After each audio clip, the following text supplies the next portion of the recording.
குவார்டைல்ஸ்க்கு அப்புறம் என்ன வரும்? percentiles, deciles, right? Deciles na 10 divide பண்றது, data வந்து 10 divide பண்றது, then percentiles na hundreds divide பண்றது, right? Quartiles na quarters 1/4 divide பண்றது, right?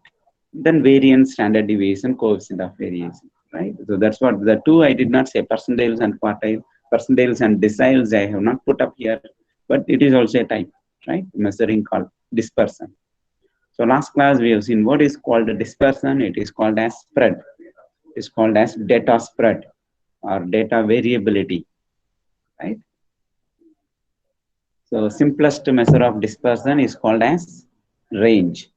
So range is the simplest measure of dispersion, because we calculate by subtracting from the maximum number by the minimum number, right? The smallest, largest number minus smallest number. That's how we used to calculate, but it has some problems. The range calculation has its own drawbacks, right? Which means it ignores the way in which the data are distributed. For example, if you see a first model and second model, data is different data, but it has same range, right? Which means the range ignores the way in which data are distributed. Second, range is sensitive to outliers. For example, in the first model, it says range is 4 because the maximum is 5, smallest number is 1. Whereas in the second model, huge data falls within 4, but the maximum number is 120. So the range says it's 119, right?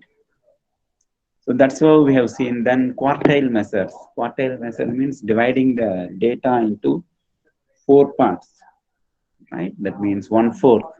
So first to fourth is called as Q1. Second fourth is called as median. We should not say Q2. It is called median.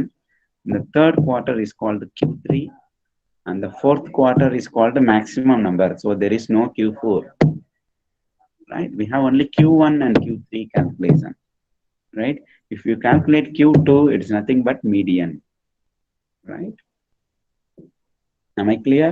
So that's what we have seen last class, how to calculate Q1 and Q3, right? Q2 is the calculation of median formula.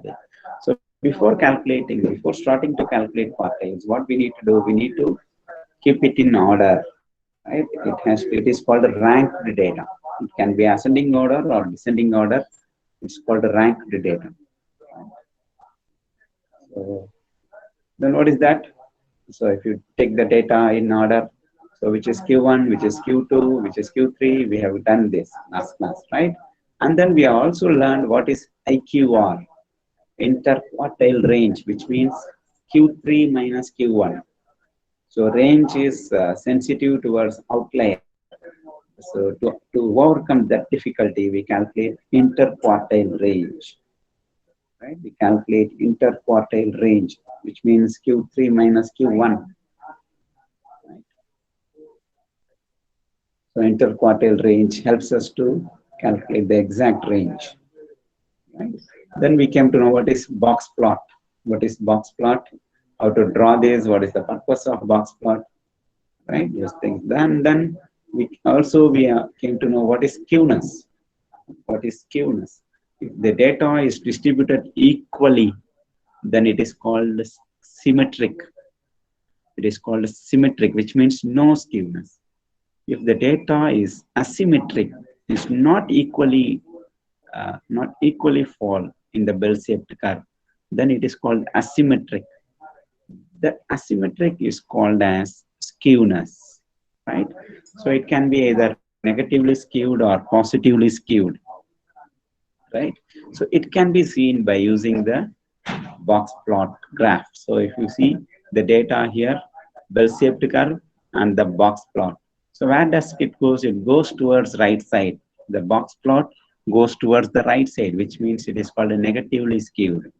And if you see this box plot, it goes towards the left side. It is called positively skewed, right? If the box plot is exactly center, then it is called symmetric, which means no skewness. Or if you are not following the box plot, You can also draw the bell-shaped curve from the existing data, from the data which you collected, right? So what it means, this bell-shaped curve gives negatively skewed, and this bell-shaped curve is called symmetric, and this bell-shaped curve which comes towards the left is called positively skewed, right? Of variance. Today we are going to look into variance, standard deviation, and coefficient of variance for the individual series. Please keep in mind, till now we have seen only the individual series for all the dispersions, right? Till quartile 3 and the interquartile range we calculated only for individual series. For discrete series and continuous series we need to do, right? So first, from the last class, we are understanding what is called a dispersion, what are the different measures of dispersion, and then how to measure dispersion for the individual series. That's what we have seen, right? So in that we used box plot and bell-shaped curve and skewness, etc., to understand the concept, right? Now we are going to learn what is variance. Variance means is an average of squared deviations of values from the mean. Simple. Variance means deviation. Variance means deviation. How the data is deviated from one variable to the other variable. Right? This is called variance. So for calculating variance, we can have this formula. X minus x bar square divided by n minus 1. Right? So if you feel confused, nothing, you can easily remember this. The reason is there is a close relationship between standard deviation and variance. Standard deviation is always denoted by, yeah, how it used to be denoted, you know? SD. SD means standard deviation. If you square the standard deviation, it is called variance. Or other way, if you square root the variance, you will get standard deviation. So there is a close relationship between variance and standard deviation. Yeah. For example, 9 is variance. Then standard deviation could be 3. And a square root of 9 is the 3. Am I clear to you? For example, if standard deviation is 4, then how much could be the variance? How much could be the variance? 16, right? Just to square. So standard deviation square panna, you will get variance. இதே வந்து அப்படியே ரிவர்ஸ்ல சொன்னோம்னா வேரியன்ஸை square root எடுத்தோம்னா you will get standard deviation. Very good. So you all good. So I expect all to respond for my question. Variance no standard deviation. What is the commonality? The calculation is common. Only thing at the when you write the answer, if you take the square root, then the result is called standard deviation. That's it, right? So let me go to standard deviation, right? How to calculate standard deviation? Simple. Square ST is equal to square of sigma small x square. Please consider there is small x, right? Small x square divided by capital N. Capital N. This is square root, whole square root, sigma x square divided by capital N. Yes. What is N? N means number of addends. Addends, we have seen in the first class. Addends and sum. Number, there are 5 numbers. That is called N here. Right? N means 5. In the individual series, N refers to number of addends. Right? Here there are 5 numbers. Okay. So now what we need to do for these 5 numbers, we need to calculate standard deviation. So what is that? All the 5 numbers can be denoted as x and put up in a table. And we need to calculate x square. We need to calculate x square, just to square all the numbers. Just to square all the numbers and calculate total sum of x square, right? As well as sum of x. Sum of x square as well as sum of x. Right? You want me to solve an Excel sheet? Yeah? Good. Thanks. So 25 into 25, 625. Then 27 into 27, 729. So likewise, you need to calculate, right? Likewise, you need to calculate all. So finally, you will get these numbers, right? Now you need to add again. Now you need to add, right? So total column there. Let me make it in different color so that you can easily view, right? Then what is the total now? Can you find out the total? Yes, is this correct? Now we need to formulate the standard deviation formula. What is the formula? Yes, sigma x square. Yes. Now let me take you to the formula.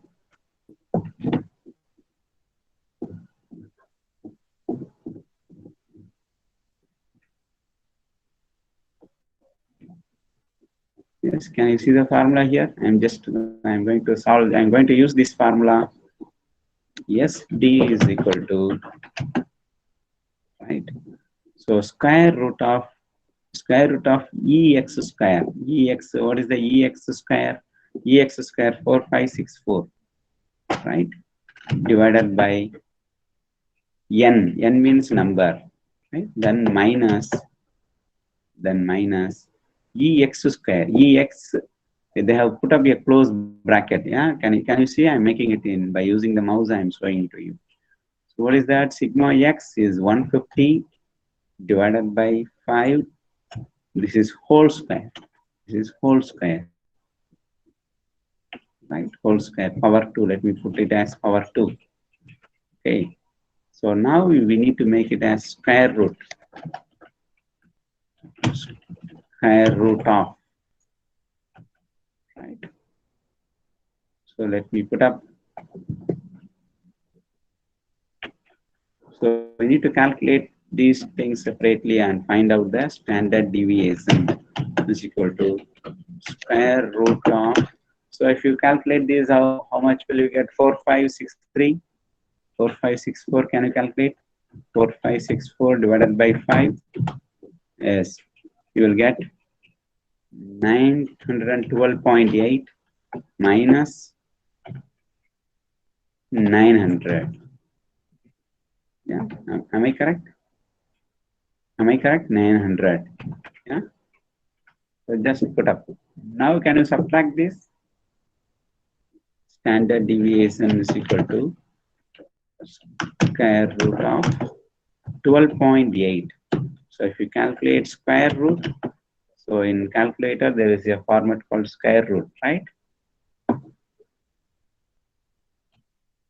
So 12.8, if you make it square root, you will get 3.578.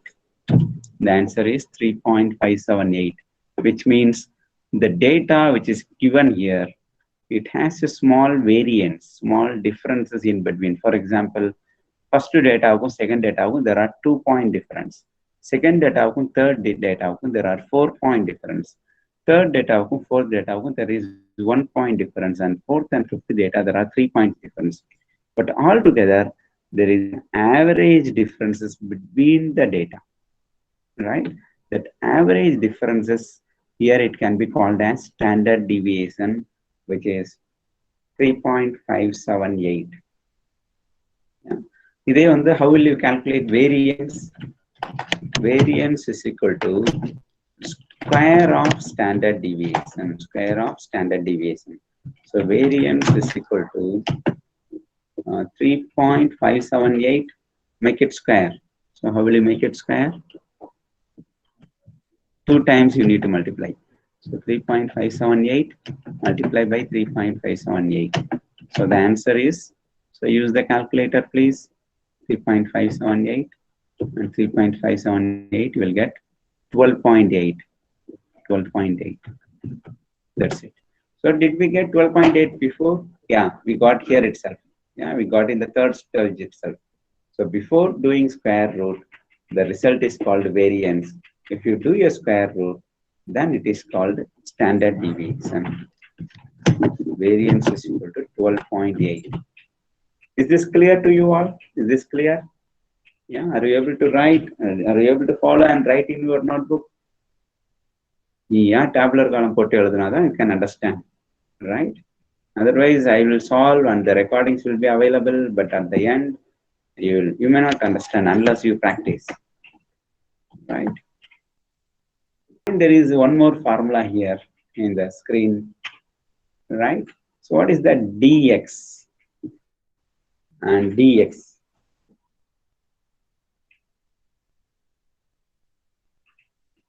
So what we have solved now, it is a direct method of calculating standard deviation.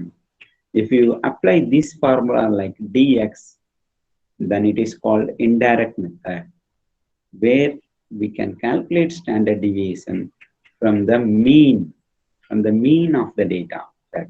So what is that x? We have 25, 27, 31, 32, and 35, right? Find out the total. Find out the total. We find out the total, and then we are going to do, we are going to calculate the dx. Let me put d is a small letter, right? So dx means deviation from the mean. Deviation from the mean, right? So what is the mean? First, let us calculate mean. Do you know what is mean here? What is mean? Average. Total of sum of the data, sum of the numbers divided by n. So 150. Let me calculate average here. Let me leave some space. Yes. So let me take.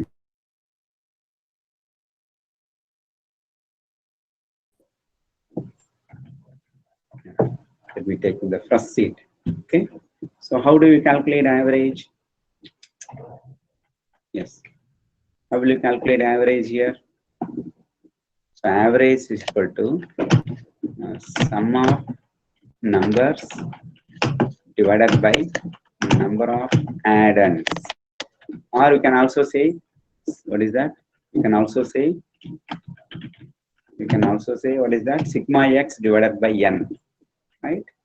Mean is equal to sigma x divided by n. So here, what is the sum of square? 150. Sum of numbers 150 divided by number of add-ons 5. So the average is 30. The average is 30. Yeah, average is 30. Now what I'm going to do, take that average. So what I'm going to do, dx is equal to x, capital X minus average. Capital X minus average. So now let me take 25 minus what is the average? 30 is the average, right? I take 27 minus 30, and I think 31 minus 30. I'm putting here equal to for calculation only, but you can use calculator and calculate, right? Did you understand this? Did you understand this? Now you calculate the total. Now you calculate the total, right? And then we need to calculate dx square. Dx square. So that's what the formula says, right? So can you, what is dx square? 5 into 5, 25. 3 into 3, 9. 1 into 1, 9. 4, 1. 2 into 2, 4. 5 into 5, 25. So if you calculate the total, you will get 64 and 0, 0, 64. Frida?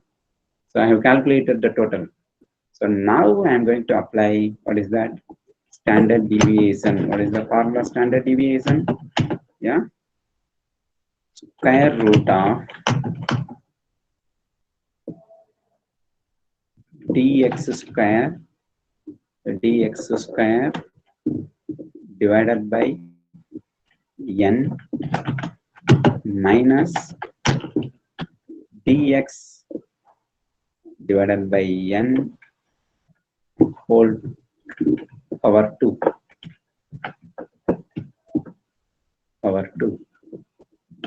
Right? So what I'm going to do, standard, now the standard deviation is equal to square root of, so what is sigma dx? Sigma dx is 64 divided by sigma dx square, that's what we have calculated here, dx square, right? 64 divided by n means we have 5, and then minus sigma dx means 0, we got 0 divided by 5, close the bracket, and have the square root, square, right? Now standard deviation is equal to square root of, so if you calculate 64 divided by 5, you will get, what is that, 12.8, am I correct?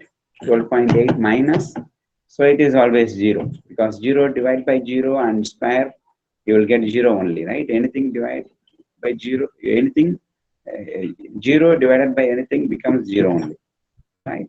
So even that 0, if you square it, you will get again 0. So therefore, standard deviation is equal to square root of 0.8, sorry, 12.8. Therefore, standard deviation is equal to 3.578. Yeah. Did you get? So now I have applied both direct method on dx nu put power 2 nu eludhu. So yeah. So now we have calculated standard deviation as well as variance. It's equal to 12.8. அது புரியுதா?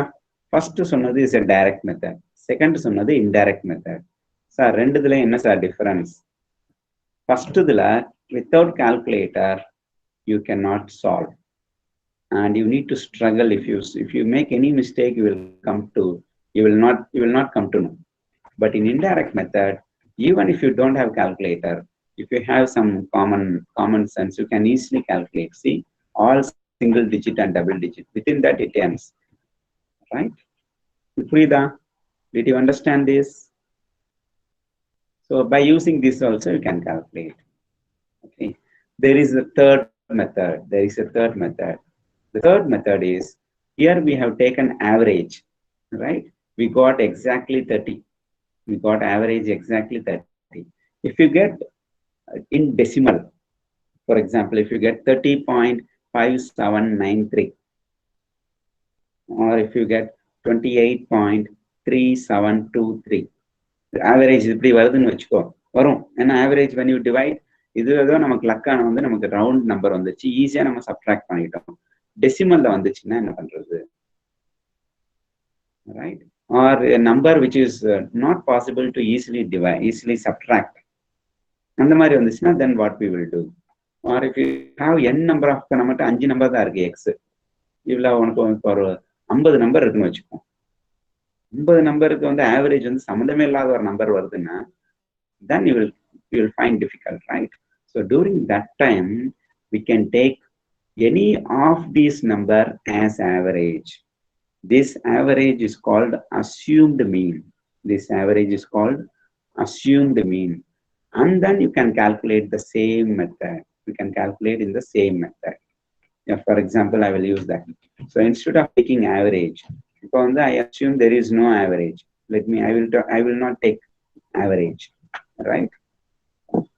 So what I am going to do, I am going to take assumed mean. Instead of average, let me take assumed mean. Yeah. So instead of average, I am going to take assumed mean. So tell me one assumed mean, any number. Out of these 5, you can take any number. So let me take 31. Okay, since it is in center. Middle 31 எடுத்துக்கிறேன். Or you can take any number, nothing wrong. 25 கூட எடுத்துக்கலாம். And calculation easier இருக்கும் sir. 25 எடுத்துக்கிறேன் sir. 25 எடுத்துக்கலாம். Okay, anything you can take. So let me take 31. So 31, 25 minus 31, right? And then 25 minus, இப்போ average போட்டு subtract பண்ணலாம். இப்போ வந்து என்ன பண்ண போறேன்னா assumed mean போட்டு subtract பண்ணணும். That's it. Am I clear? 32 minus 31, 35 minus 31. So you get different numbers now. See, if you see the total, that is also, earlier you got 0. Whenever you take average, exact average, this total always be 0, right? In the total is always become 0. But when you take assumed mean, definitely inga edavadhu or number varum, right? Can you see the difference between the previous table and this table? Yeah. Now calculate the square. So 6 are 36, 4 are 16, 0, 1, 16. Now you got the square of this. Now use this number and calculate the standard deviation. Right? Now use the same number and calculate the standard deviation. Right? So square root of dx. Now dx is changed. 64 பதிலா என்ன வந்திருக்கு 69. Am I clear? So 0 க்கு பதிலா -5. Correct? So same thing you can apply. So 69 divided by 5, how much will you get? யாராவது calculate பண்ணி சொல்றானா பாரு. 13.8 minus, if you calculate -5, what happens? 5 cancel ஆயிரும் 1 -1. So -1 square பண்ணா 1 தான் வரும். Am I correct? So -1. So you will get 13.8, 1, remaining one 13.8 divided -1. So if you subtract, you will get 12.8. Again, the answer is going to be same. சொல்றது புரியுதா? Right? So we have made previous in the, we have seen now two models. One is actual mean and then another one is assumed mean. And the first model is direct model. Don't take any mean, take as it is and calculate standard deviation. Second model, we have taken actual mean. Third model, we have taken assumed mean. Coefficient of variance. Coefficient of variance. Let me take you to the next. Coefficient of variance. Yeah, this is most important for our thing. So what it says, it is the relative variation. It is the relative variation. It is always expressed in percentage. Right? So the formula is coefficient of variation. CV is equal to standard deviation divided by actual mean into 100. Into 100. You please add into 100. Here I did not put, but please add into 100. Right? This helps us to assess the consistency of a particular data. Right? So coefficient of variation அதிகமா இருந்துச்சுன்னா consistent இல்லைன்னு அர்த்தம். கம்மியா இருந்துச்சுன்னா it consistent அர்த்தம். For example, there is a stock A and stock B. Stock A ல என்ன வருது? Average price of a stock is $50 and standard deviation is 5 அப்படின்னு வருது. Stock B ல share marketல average price of last year $100, standard deviation is 5. Right? Now we need to calculate coefficient of variance for these two. Standard deviation divided by actual mean. இதுல அவங்க டைரக்டா கொடுத்தாங்க. கொடுக்கலன்னா data கொடுத்தாங்கன்னா we need to calculate standard deviation and actual mean and then find out coefficient of variance. Right? So here standard deviation 5 and 55 divided by 50 into 100. So we will get 10%. But stock B, if you calculate 5 divided by, here average is 100 into 100, you will get 5%. Here what it means, stock A has 10%, stock B has 5%, which means stock B is consistent than stock A. புரியுதா? Coefficient of variance எது கம்மியா இருக்கோ அது வந்து safety, இது வந்து அடிக்கடி மாறாம இருக்குன்னு அர்த்தம், கன்சிஸ்டண்டா இருக்குன்னு அர்த்தம். Right? So from this exercise we can come to know stock B is highly consistent than stock A. Please take this slide as screenshot. I request you to calculate and assess who is good batsman in cricket. So here I have given two batsmen today score, last 5 one-day international score, Rohit Sharma and Virat Kohli. Right? So take this score. I request you to calculate standard deviation and average as actual mean x bar for these two person and calculate coefficient of variance percentage. After calculating that, you need to say which batsman is consistent, which batsman is consistent. Right? This is what your today's exercise. So tomorrow we will be continuing from the answer of this. Right?